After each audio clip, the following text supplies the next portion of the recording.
Welcome, everybody. How's it going? My name is Aaron Stoller. I am a managing scientific consultant with a company called Exponent Inc. For those of you that have been longtime listeners, you know that I've changed careers recently. I was an applied ecologist with ExxonMobil, but I have a varied career history before that. Right now, I'm a consultant with a firm called Exponent, like I said. And with me today, I have two environmental scientists, practitioners in the field, William Bethel and Christopher Adkison. The purpose of this webinar, if you're tuning in for the first time, thank you for coming on, much appreciated. And I hope that we can provide a great session. The purpose of this webinar is to provide career seekers in the environmental sciences with some information about career pathways. It's often challenging to figure out what it is that appeals to you the most. And we're in a very tumultuous time with regard to environmental science. Things are shifting in and out of favor. It's not the first time that this has happened, but it's certainly very dramatic as of late. And so it can be challenging if you are a career seeker at whatever stage, out of undergraduate or mid-career or retired and looking to do something in retirement. It can be a challenge to figure out what are the opportunities that exist out there, what kinds of companies are hiring environmental scientists. And the purpose of this webinar is just to provide that information. I often say that we're talking with ecologists, but I say that because we're working on the Ecological Society of America's platform. In reality, we're focused on all environmental scientists of all varieties at all stages. And so, yeah, that's why we do this. I like to tell people that I started this off because I was personally interested in knowing different career paths, and I just kept on doing it because other people tuned in. Um, with that, let me quickly introduce the folks. Just a note about logistics. We do have a chat and a Q&A at the bottom. Please use the chat for non-questions, like if you want to introduce yourself to the crowd. And we have 73 people on. Please don't everybody introduce themselves at once. That's going to be hectic. But we do have that for some generic information. And then we have the Q&A where you can ask questions. And I'll ask the speakers that if you're not the one that's being interviewed at the moment, if you can just monitor that Q&A, and if you can answer some questions that come in. Certainly don't answer a question that's not directed specifically at you. Um, but it'll help with the flow of everything if you can.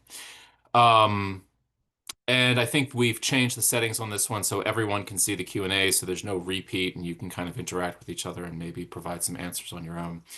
So I will start with you, Chris. Instead of fumbling over your introduction, I could just read the diplomas behind you. That sounds right.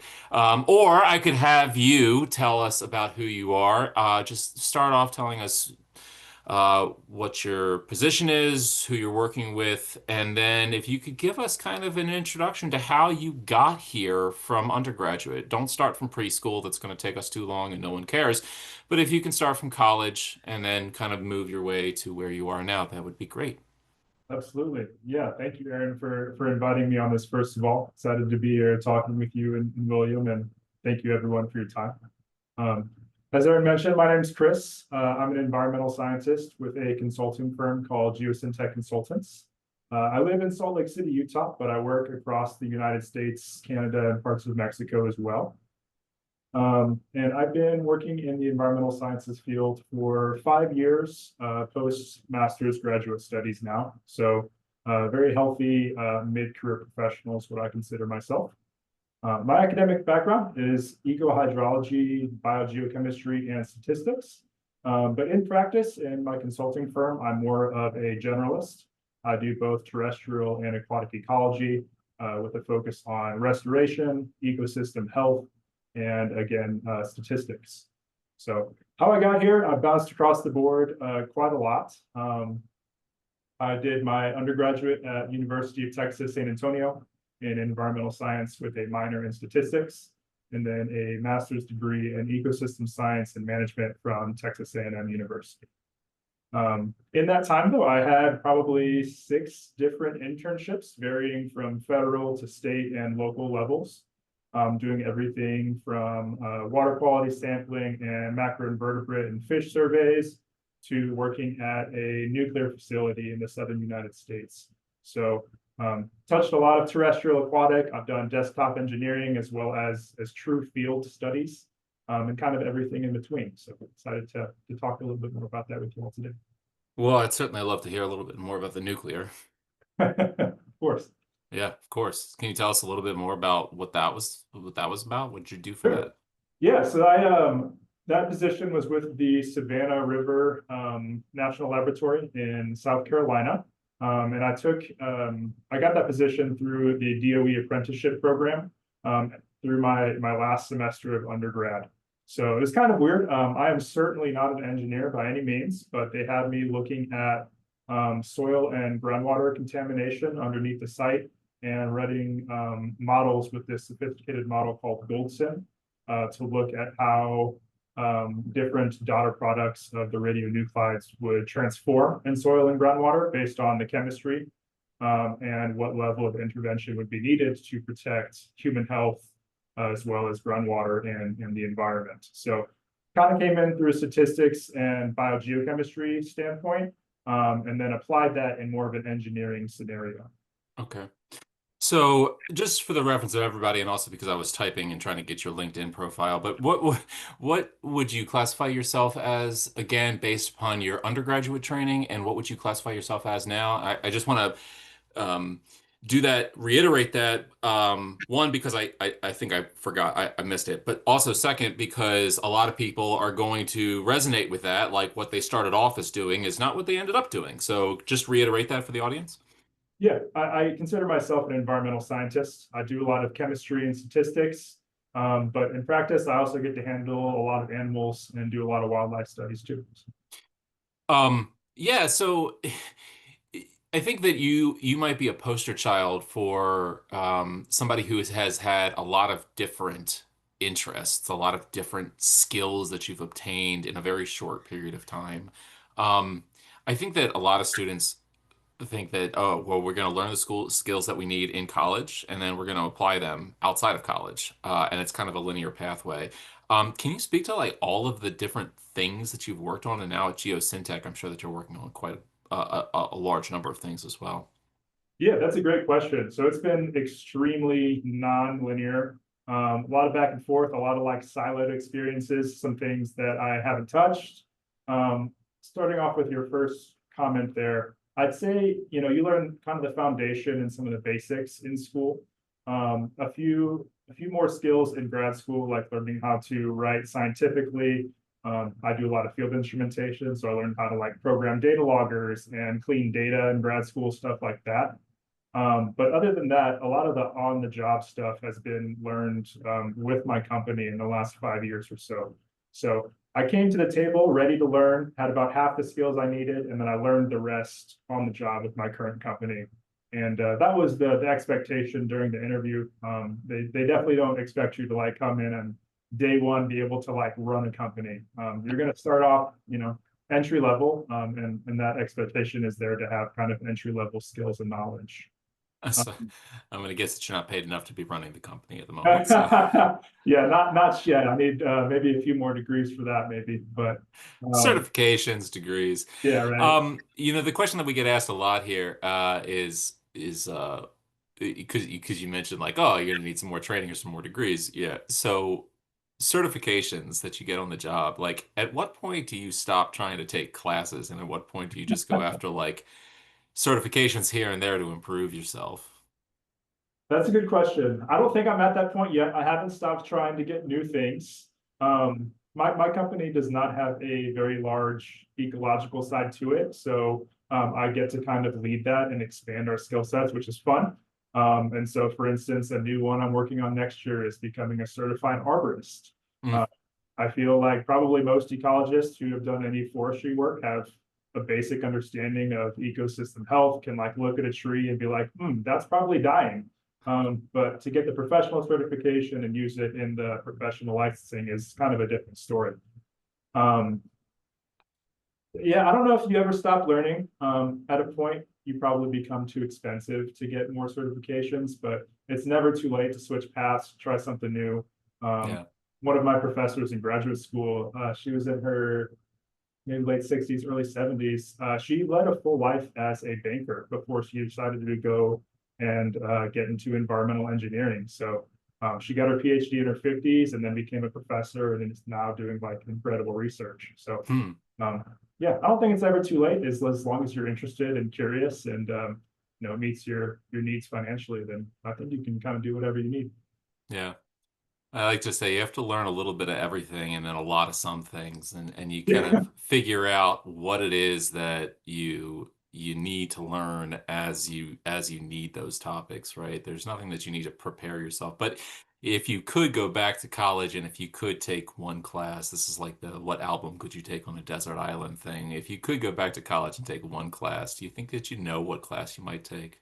Oh man, that's a great question. You could skip it if you want. Yeah, I'll say I think for most people, I'm biased because I do a lot of statistics, but I think statistics is where a lot of people fall short and how to Mm, get involved with a lot of things. Because and honestly, most problems can be solved with like ANOVA, like a very, very simple test, but people are just intimidated by stats. So um, I think that's a good spot to focus, in my opinion. I love that, especially because I taught statistics and experimental design in college for 4 years. I will say, if I could ask people that I work with or who work under me to go back and get one class, it would be not statistics, because let's face it, I mean, we can plug and chug most of that statistics, but experimental design, because if you don't design a good experiment, there's no statistics that'll fix anything. Agreed. Yeah, no, I like that. The other one that we get a lot is, of course, environmental economics or just macro or microeconomics. But I agree. I would vote for experimental design and statistics more so. Um, so we talked a little bit about wildlife. Your background is I guess I would call it more biogeography or geophysics, geology, but now you get to work with wildlife at Geosyntec as well. And we are on the Ecological Society's platform, and so I'm curious what role and please, if you have a question, remember to do it in the Q&A, not in the chat, just to keep us organized.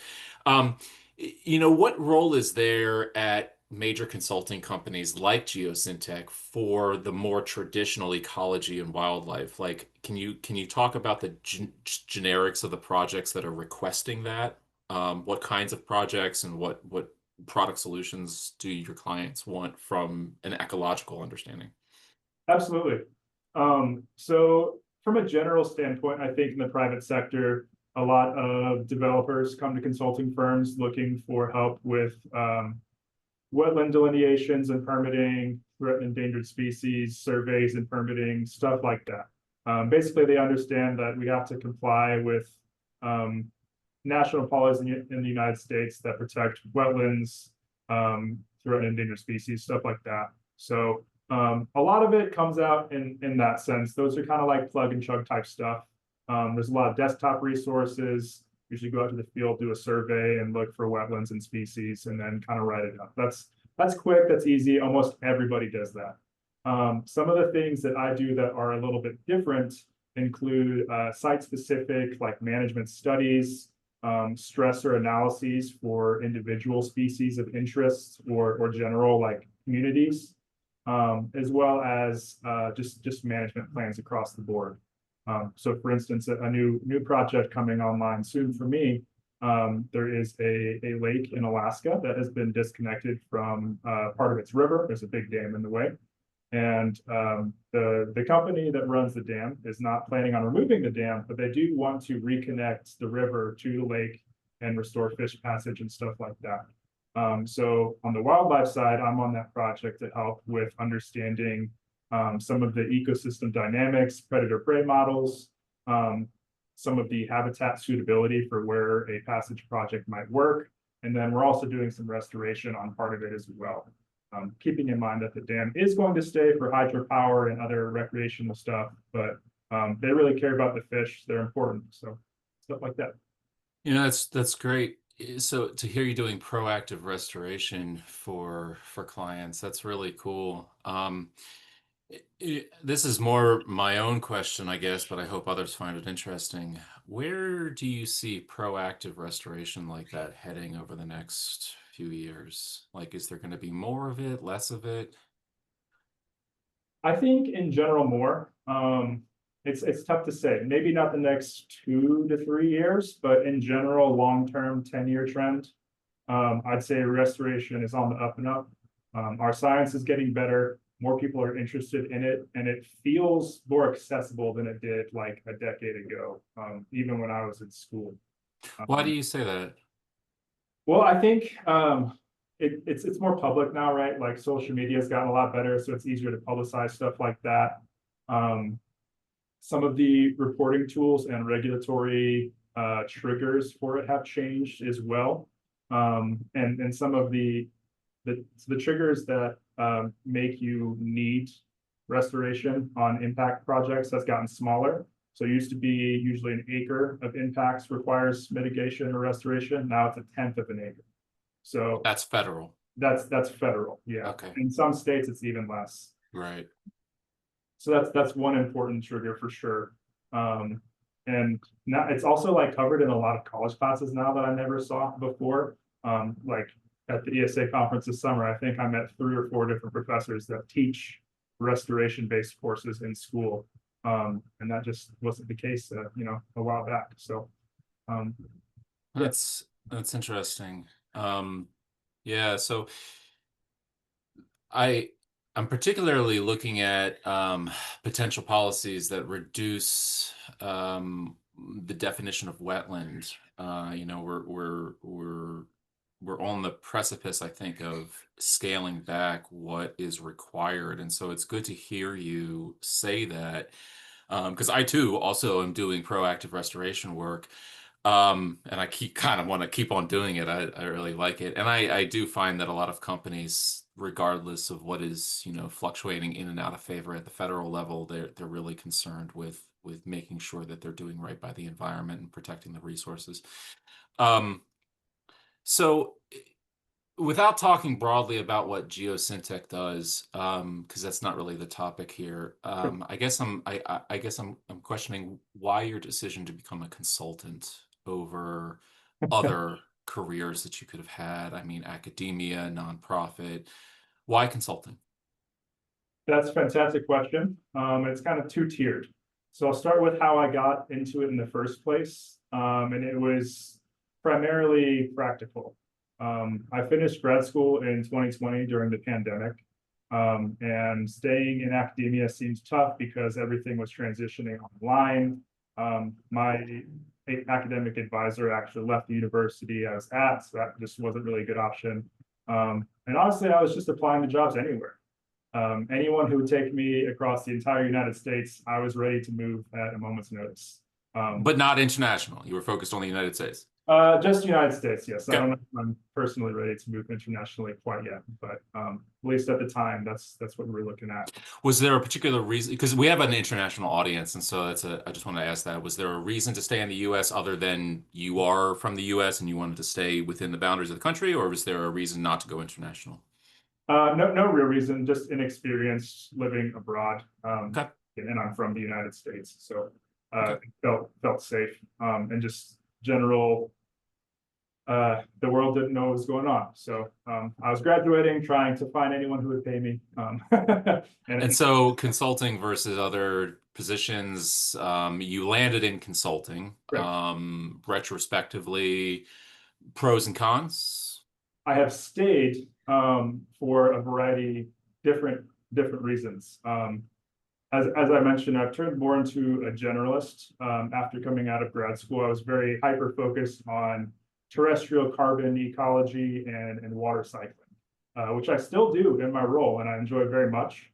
But I also have the opportunity to kind of branch out. Also in the private sector, I'm given a lot of freedom to pursue projects that interest me as long as I have the skills. and there are clients who need assistance, generally we are encouraged to go after the work that we like. So yeah, a lot of freedom. I can use my skills how I see fit. And also I'm still able to, publish papers, contribute to professional associations, things that are normally associated with the academic side. I can still participate in as a consultant. So So I just want to put a modifier on that, or yeah. So you said you can go after projects that you enjoy, and the client is willing to pay for. of That's course, the difference in consulting. In yeah, academia, you go after projects that you enjoy, regardless. Hopefully, somebody will fund you for it. But in consulting, it has to be something that the client will pay for. correct. Um, so I have some other questions, but just the part that will allow you to put this on your spread on your timesheet is marketing. Tell me a little bit about what types of people Geosyntec hires, because this audience might be interested in contacting you for follow-up. And by the way, I did put his LinkedIn profile in the chat. Um, Thank you for putting that in the chat, by the way. Our firm is largely geologists and engineers. We do a lot of site remediation, contamination investigation, and general like civil engineering. Our ecological branch is small, it's about 50 people, but primarily focused around ecosystem health, planning, and just managing natural resources for a lot of municipal clients around the United States. So most of the people I work for are cities or county governments, occasionally tribal entities, very few true private entities in my world. But yeah, in terms of the people we hire, I like to hire people who are like me, right? Who can do statistics, who are just excited to be a generalist. They want to go out into the forest. They can jump on a boat the next day and be equally happy and proficient at all of the above. So Nice. They don't have to have a boating license. They just need to be able to jump on the boat. just as long as you can jump from the shore and land on it, we'll call it good. By the way, are you going to get to go out to Alaska? I think so, yeah. Not Yeah. super soon, but in a couple of years. You got to put that in the budget, right? Because you can't do work for a site without seeing it. You I you agree. you can't. The world is our laboratory, and it's so important to actually set eyes on the prize there. Completely agree.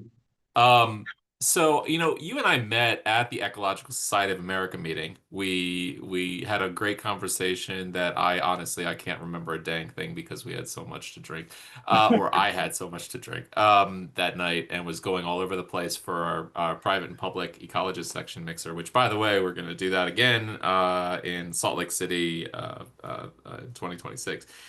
Your background aligns a little bit with the Ecological Society. What other conferences do you go to, and what other societies do you seek like a network from? I go to a few. I usually try to attend 3 conferences a year if I can. And my company also has an internal conference. So we meet internally to talk to each other and like market and stuff. But externally, try to go to ESA if I can. I also attend AGU about every other year. And then I kind of oscillate between Society of Freshwater Sciences and American Fisheries Society. So Okay.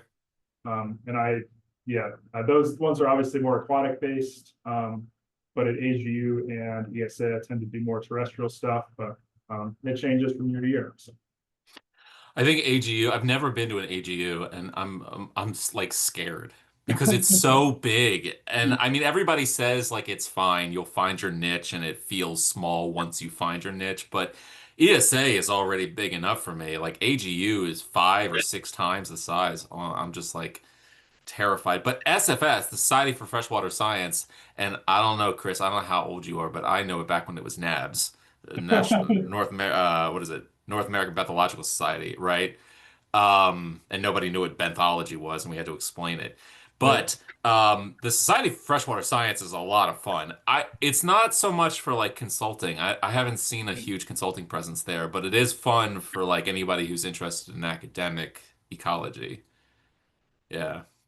That's awesome. So I'm going to end with you on this one question. I think a lot of students are curious about the the pros really of working in consulting. In your consulting position, what's your most rewarding moment that you can share with students who might want to achieve the same thing? Sure. I think a really rewarding time in consulting is when you are, or I'll just talk from experience. One of my big clients in California is California Trout. I got my first project with them a couple years ago, and it was a competitive opportunity. So it was myself going up against other consultants, myself and my team, and put in a lot of background work to research the project and a problem, have meeting with the potential client, write up the whole proposal, spend a lot of time on marketing, submit it, and then you just wait for like a month or sometimes up to 6 months, right? To see if they pick you or not, kind of like applying for a job. Um, Or a grant. or a grant or anything like that, Yeah. same type of same type of feelings. And when you win a project and it's for something you believe in and a client that you truly appreciate, um, you start building a relationship, and you see the work put in place in reality. It's a fantastic feeling. So That's awesome. yeah.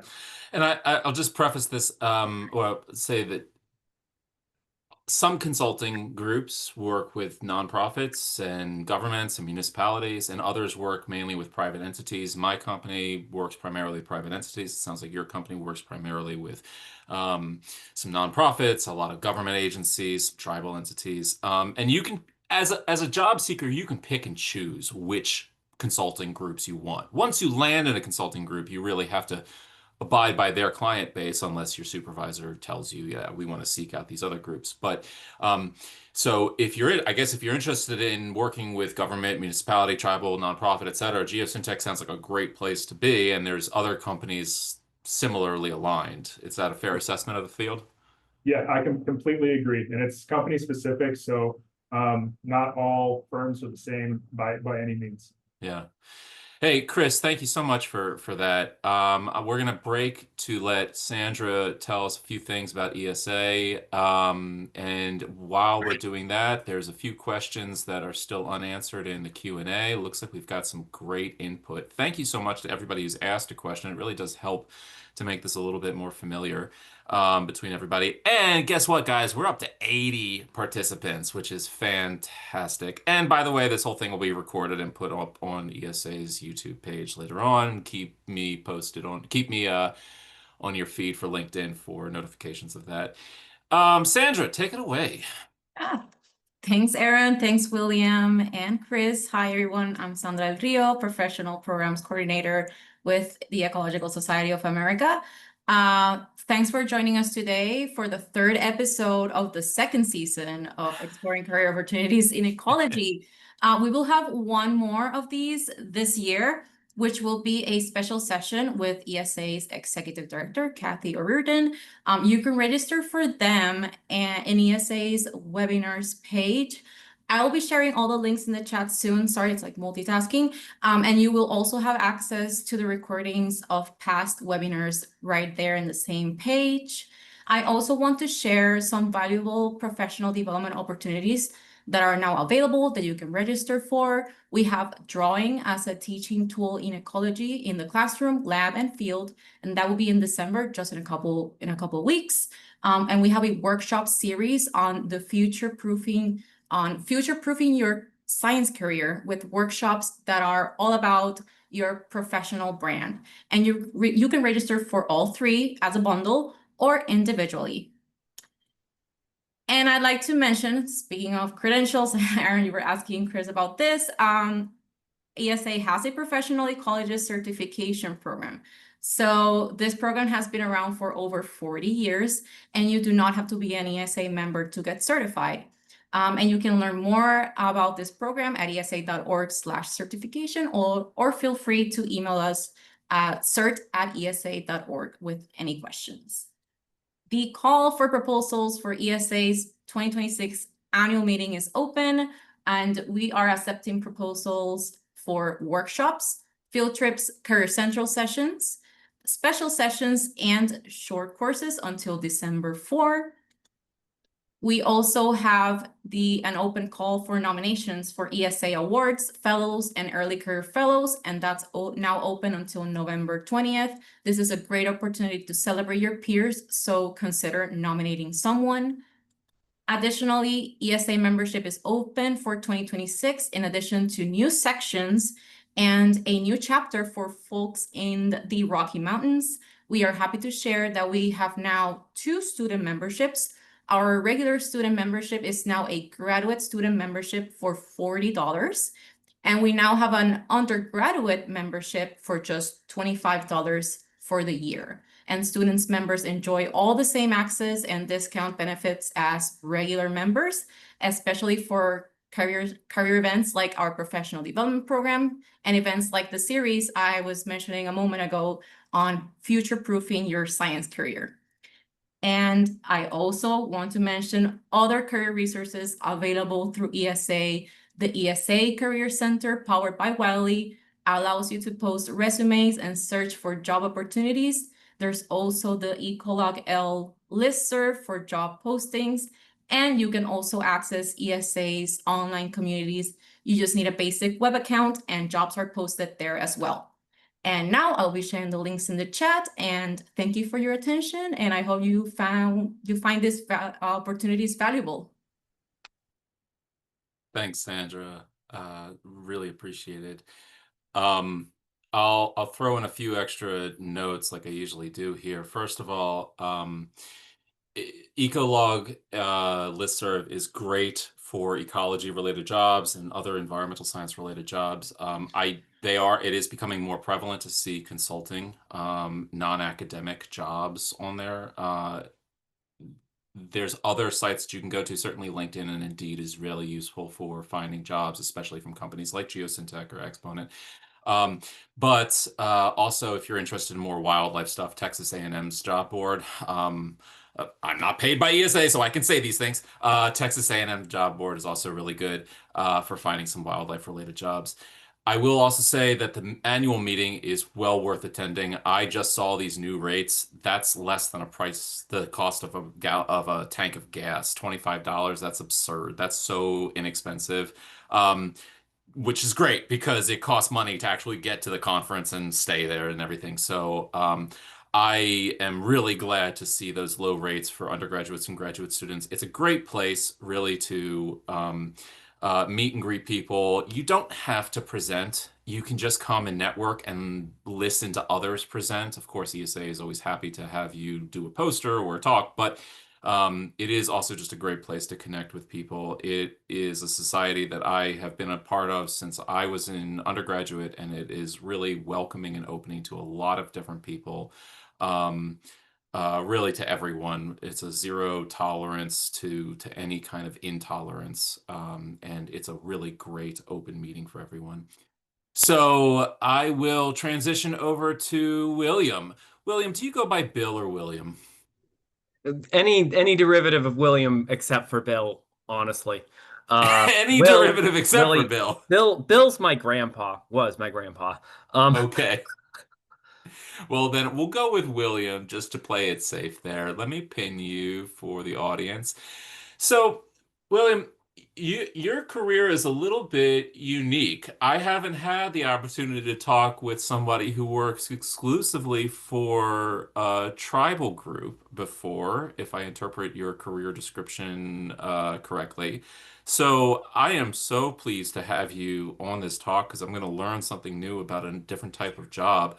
Can you do the same thing that I asked of Chris? Can you just kind of go through like who you are, what you do, and then how you got there, starting from undergraduate? Absolutely. Um, I'm William Bethel. I currently work for the Swinomish Indian Tribal Community doing brownfields, contaminated site cleanup, and oil response preparedness. I graduated Western Washington University with a environmental science degree with a minor in GIS back in 2017, and then worked noxious weeds for Skagit County, and worked for the Washington Conservation Corps for a year before going to my master's degree at Simon Fraser University up in Canada, primarily studying soil science um, and forest ecology. After that, I had a couple jobs that weren't environmental for a short period, and then worked a number of different environmental jobs before I got where I am now. And most of those were wetland consulting.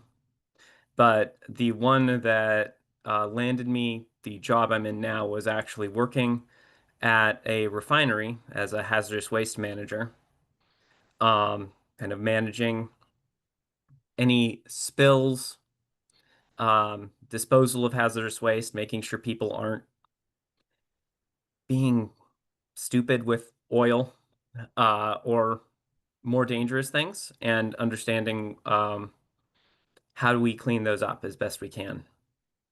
So, So we normally think about tribal groups as just being blanketly opposed to drilling and oil, but I know from experience that's not the case, and you have deeper insight into this than anyone else I've talked with. So why did they hire you for this? Like, why do they hire exclusively somebody to um, handle these remediation and contamination issues?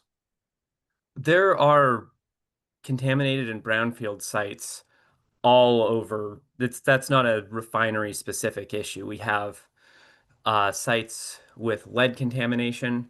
One of the big sites that I'm looking at is primarily contaminated because it's been used as a boatyard for tribal boat repairs. Um, and you see paint off the bottom of those boats. Has all sorts of stuff in it. Um, People spill oil, gas that has to get cleaned up, and all of that is something that there is money and capacity to actually hire someone like me to manage getting those cleaned up over time. Hmm. So but again, like I want to press on this just a little bit here. So the Swinomish tribe has your full-time employment with the Swinomish tribe, correct? Yeah. How many others like you? Let's start with there. How many other ecologists or environmental scientists, let's just say generically, has the tribe employed? Oh, Are you the only one on the oh record no. right now? I'm the only one in my position, but the Okay. Swinomish have people doing water quality, wildlife management, fisheries management, um, land use planning. Uh, it's a small government operation effectively. Um, we have geohazards, so there's a whole range of environmental careers within pretty much any tribal group that you'll see that's Uh, big enough. and like, what credentials do you need to have in order to work with a tribal group? Uh, willingness to work with them ultimately. Okay. I came in because I had, like I said, I had some experience with hazardous waste management already, and that got me in for being able to do contaminated site cleanup. Specifically, that was a hazardous waste operator certification at 40 hours and training on RCRA and CERCLA cleanup standards, um, as well as a understanding from my time doing wetland consulting of how to navigate permitting processes and government operations. So why why move to this type of career where you're consulting for for a single entity, essentially? I mean, I don't know if you call yourself a consultant as Chris and I would necessarily do it, but you are consulting for a single entity, so you are why move to that instead of where you were? It sounds like you were working for a refinery, you were working for, those I'm going to guess that they probably pay equivalent or more than your current position, which is not something that we're going to get into, but why move to this position that you're in right now? Well, um, I was not terribly happy working at a refinery. It's a big metal thing that's kind of a depressing place to work in a lot of ways. Um, and uh, Working for tribes also offers a lot of benefits in terms of how they work with their employees, in terms of healthcare, um, paid time off, community and events that the tribe works on, and a direction of work that is their direct aim is environmental cleanup and protection, Hmm. as opposed to my time working with the refineries or with um, some of the not all the consultants I worked for, but some of the consultants that I had worked for um, were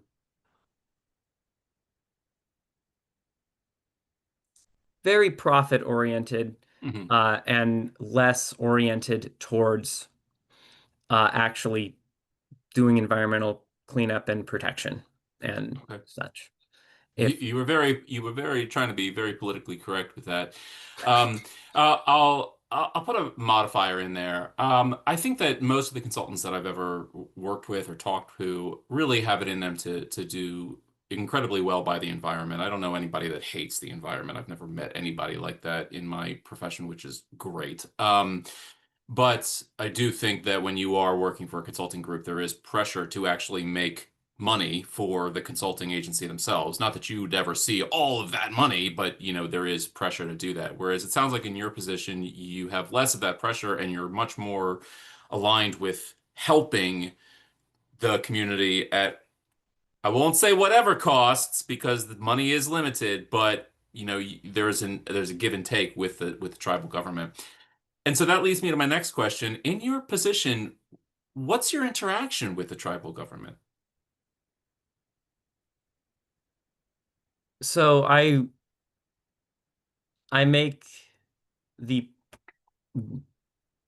I plan out I identify the sites that we can clean up, um, and I make plans as to how that can happen. And then we do hit a intermediary stage where what I'll end up doing is presenting that to a variety of committees, getting feedback, going back and forth. Um, so, and then once that's done, we we adapt whatever that project is going to be based on the feedback Okay. that those committees give, or whatever direction there is. So, um, we often experience a clash in ecology between indigenous science and Western science. And without getting too much into the philosophy of things, I've spent a long time thinking about this. I don't really differentiate between those two sciences other than there's a different history and way that the science is done, but they're both quality sciences. They're both quality methodologies to achieve the same result, which is a better understanding of the natural world around us. In your profession, you've worked across two different types of scientific entities. One is a more Western scientific approach with working at a place like a refinery where you have to deal with engineers and other scientists who subscribe to a much more westernized, hypothetico-deductive approach to science. Um, have you encountered a very different type of scientific thinking in working for a tribal government, or has it been pretty much the same thing? I'm going to preface this with I am a tribal employee, not a tribal member. Sure. Um, I would say that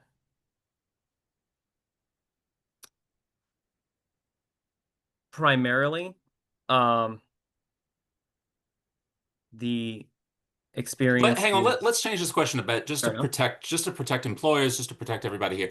I'm sure that in your capacity, you've worked with other tribes as well. You've at least researched other tribes and other tribe actions. You've also worked across the boundary between people who are generating the contaminants and people that are trying to remediate the contaminants. And so, given this broad expanse of people that you've worked with, and you've worked across both sides, both with the indigenous scientists as well as the more westernized oriented scientist, given that broad spectrum. Now answer the question. Have you experienced a different scientific methodology, different scientific way of thinking? I would say generally no, but what I have experienced is taking the traditional knowledge and trying to use that to expand and deepen the methodologies that you would see outside of a tribal entity. Could you possibly give an example? If not, no Yeah. worries. I mean, Pretty sure that's if you let me check one thing here. it's okay.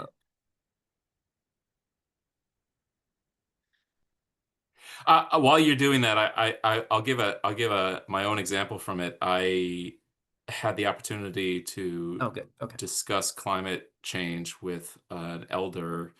Um, oh, I forgot the tribe name. We were in the traditional Lakota territory in South Carolina, in uh, South Dakota, and I had said, it really strikes me as challenging to think that tribal groups and tribal scientists would have any better of an understanding of climate change than more westernized scientific thinkers. And the elder that I was speaking with looked me straight in the face and said, "Do you think that this is our first time experiencing climate change in the 10,000 years of history that we've existed?" And I said, I don't know. I don't know what your experience is." And he goes, "No, we know what the answers are. We know how to deal with this. We have 10,000 years of knowledge. You just don't like our answers." And that response has always stuck with me. All right, Willie. Yeah. So I pulled up a specific example that I have here of what I was talking about. Um, that's a paper that was published this year by the head of the Swinomish Department of Environmental Protection. Um, that's a upcoming or maybe part of an upcoming update for the way that wetlands are going to be evaluated um, on Swinomish lands. It's taking the basis that has been created throughout Washington State with the Washington State Wetland Rating System and incorporating in the work and traditional knowledge uh, that the Swinomish have Cool. to get a broader and more comprehensive assessment process for wetlands in that area. Do they discuss data rights in that? Don't think that's in that paper, no. Okay. So I am aware that one of the challenges working with indigenous scientists is that in more westernized scientific thinking, we usually use peer-reviewed papers and there's copyrights associated with those. But in more indigenous science, a lot of it is oral-based tradition. And so it's very easy to usurp or steal knowledge. And so those data handling agreements are increasingly important with Yeah. traditional That's ecological knowledge. why I went and made sure that that was published publicly already. Yeah. I was pretty sure it was, but All right, so enough of thinking about indigenous. I mean, I'm just interested in this, and I know I could possibly talk about it forever here. But you're early on. I'm placing your facial features. I'm guessing you're early on in your career here. So like, you've had a variety of different jobs already. Where do you want to end up ultimately? Like, what's your end goal? Ultimately, I'd like to end up, honestly, a spot farther on in the restoration project Okay. process for sites than I currently am. Um, right now, I'm focused on taking uh, material and contaminants out of the ground, and I'd like to be at the point of working on developing sites back to a more functional ecosystem, which is currently something that I kind of pass on to the next person. So that's yeah, That that's makes really sense. great because it speaks to the whole natural resource damage assessment challenge of fixing it first and then doing above and beyond to repair and pay back. And Yeah. so that's great. Um, so your experience in college getting to this point, I'm going to ask the same question to you as I asked to Chris. If you could go back and take one course, what would you take? Probably either a forestry or a more advanced environmental restoration course, Okay. depending on what was available. Okay, environmental restoration, and that restoration part that Chris said is becoming more accessible, right? There's more teachers teaching that, so it might not have been a course that was actually offered at a lot of universities while you were in college, and now it's increasingly becoming so. And if you can't find it at your institution, there's lots of online stuff. I know that ESA is one of their sponsors is the Center for Wildlife Studies, and I'm not affiliated with them. I'm not advertising for them. I just know that they offer field-based courses for both early, mid, and late career individuals, where it's mostly online. I think there's a central field component that you have to get to so that you can meet everybody out in the field, but there are opportunities for that. You mentioned a few acronyms too that I'm guessing most people aren't familiar with, like RCRA and CERCLA. Um, Yeah. if people are interested in what those are, I'm going to give you the homework of Googling that for yourself. But those terms would be stuff that you would learn in an environmental restoration class. Am I correct? Mm, Circla, yes. Rikra, probably. Well, they're related for sure. They are. Can Yeah. you spell them?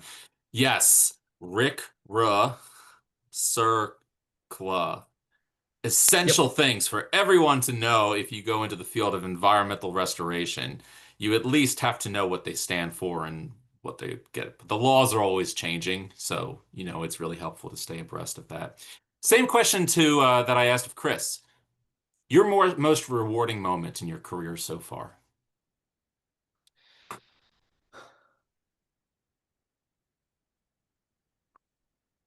Um, oh, You can pass if you would like, and I'll go to questions, but I always love hearing what keeps you motivated day to day.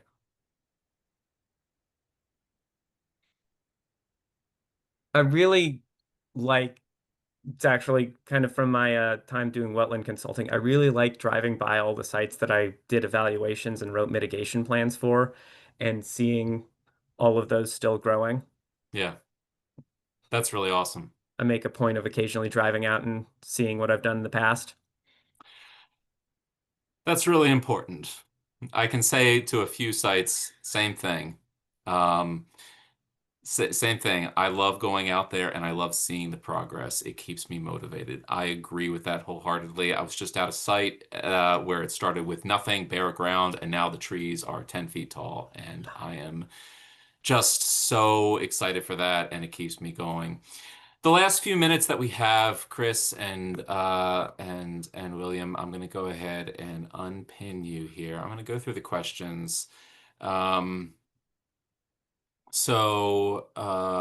I can see Mohammed has asked quite a few here. So, what about sustainable development goals in the environment? Um, no, I'm going to leave that for answering after the fact so we can get a little bit more clarity on this. Um, graduate do not have Yeah, so that's great. Let's talk about internships because both of you did internships. Oh, William says no, you didn't. I did not, in fact, do an internship. I should Did have, not, in fact, do probably. an internship. Chris, you did several internships. Is that correct? Yeah, this is great. I think we should probably hear from William because one of the questions was about how do you get into it without internship experience? Tell us, William, what's the magic? Because I don't have a good answer for that one. Um, so I got started on my first fully um I started in environmental working with a lot of seasonal noxious weeds work, and then with the Washington Conservation Corps, which is a AmeriCorps program for those of you in the States. Um, and uh, if you're in the States and you have an AmeriCorps program near you, I would highly recommend that as a way of getting your foot in the door for any kind of environmental stuff. Hang on, is AmeriCorps stable right now? All right. I'm It is. I'm just asking. I don't know. At least the Washington Conservation Corps is partially stable in Washington. Okay, because most So states get funding yeah, for their own projects, and I just don't yeah. know what the funding is stable at the moment. But yeah, go ahead. Keep talking. Washington Conservation Corps is also partially funded through the Department of Ecology. Okay. Um, but uh, there's a lot of seasonal work. There's a lot of seasonal monitoring work that I've known a lot of people have gotten started doing for fish monitoring, bird monitoring. Um, Honestly, a lot of wetland consultants that I see will hire people with a degree if you can show that you have, especially the writing experience, um, to start that. Um, and I've seen there's a reasonable amount of turnover because people will get a start in on, um, you know, consulting and wetland consulting, and then move on to something that's a little more in depth, but it's a reasonable place to start from my experience. Okay. No. Okay. Um, so you actually kind of had an internship. I want to clarify because the AmeriCorps is kind of an internship. And it's a really great Okay. opportunity because it's a seasonal job, right?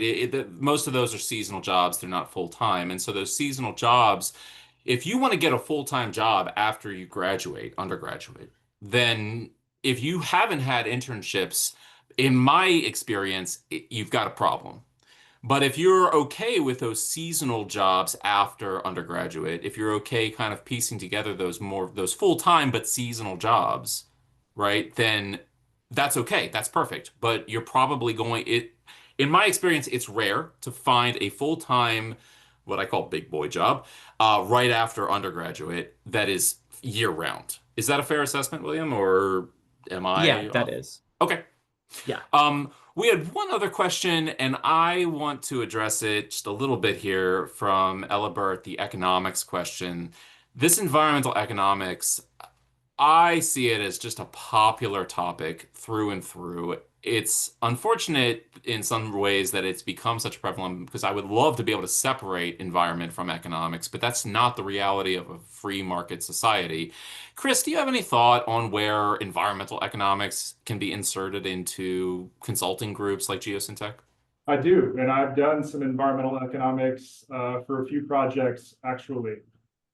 So one of the most recent ones we did was it's called a return on environment study for Boone County in Missouri. And they wanted to understand the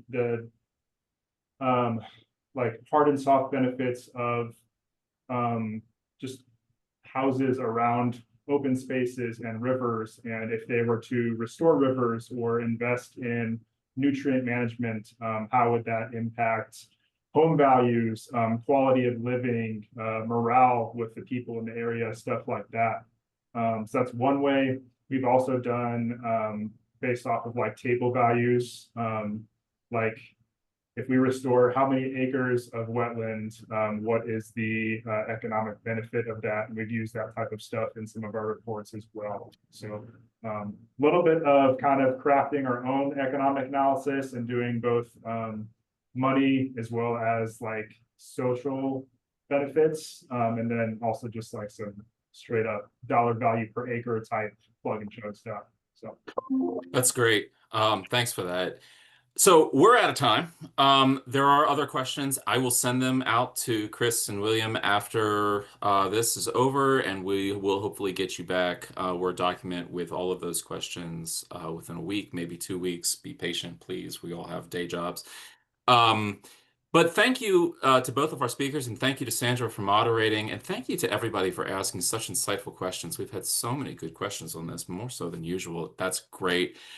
Join me again in, I think, 2 or 3 weeks for a special Exploring Careers with oh, I'm blanking on her title. Or is she's not president, she's director. Executive Sandra. director. Executive director. Oh my goodness gracious. I got to get this right before I interview her. Catherine Riordan. This is going to be a fun conversation, assuming that I don't embarrass myself and get her title wrong.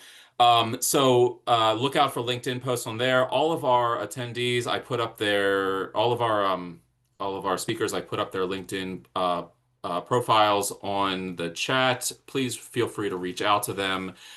Through their LinkedIn profile, I know that they are here because they want to help job seekers. They specifically signed up for this because they're interested in helping job seekers. So if you have any questions, please do message them over LinkedIn. And with that, thank you all, and I'll see you next time. Thank you.